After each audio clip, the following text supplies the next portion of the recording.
warahmatullahi wabarakatuh. Halo sahabat literasi, perkenalkan nama saya Sunarti SS Nahe dari SMA Negeri 1 Biau, Kabupaten Buol, Provinsi Sulawesi Tengah. Saya akan menyampaikan resensi buku yang luar biasa. Nonton sampai habis ya. Sejarah kemerdekaan kita di sekolah seringkali hanya fokus pada panggung formal proklamasi.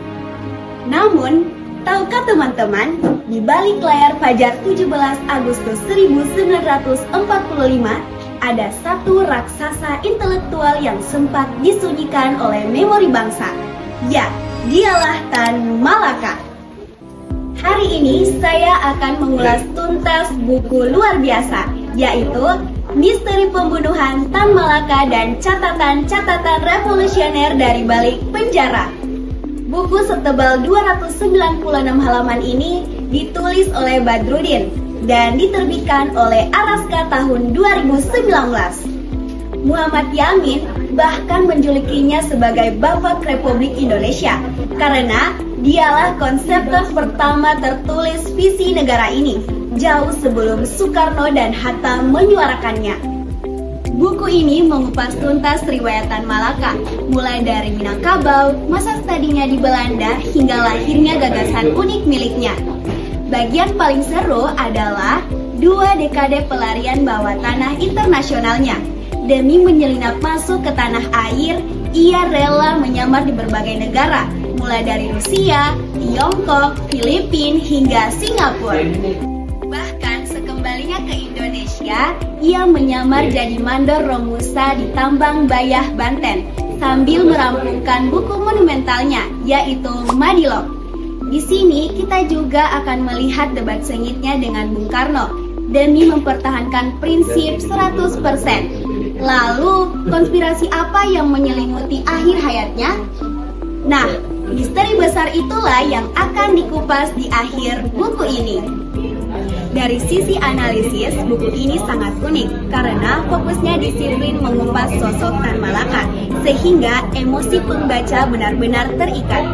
Ada beberapa kelebihan utama yang saya dapatkan dari buku ini, yaitu narasinya objektif dan berbasis riset komparatif dengan menggabungkan berbagai penelitian secara adil dan berimbang. Lalu, sukses meluruskan kekosongan sejarah atau tuna sejarah, sekaligus membersihkan stigma negatif yang melekat pada sang tokoh. Serta pengemasannya taktis, dinamis, dan kaya nilai edukatif.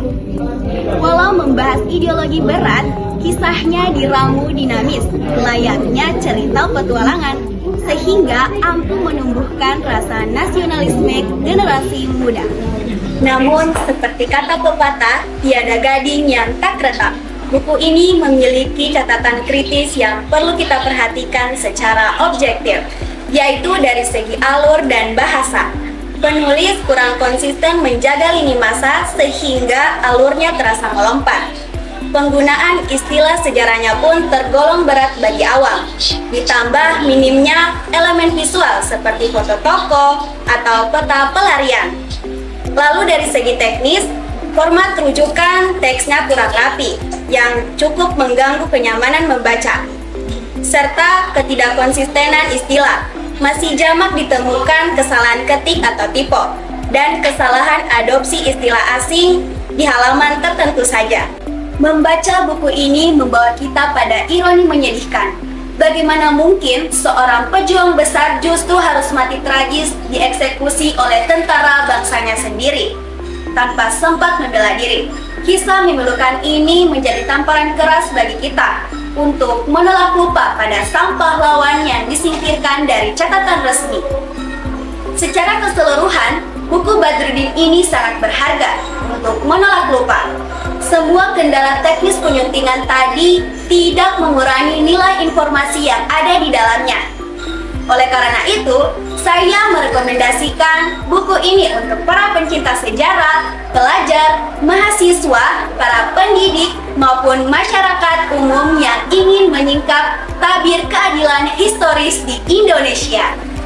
Yuk, mari kita membaca dan menolak lupa. Sekian dari saya, terima kasih. Wassalamualaikum warahmatullahi wabarakatuh.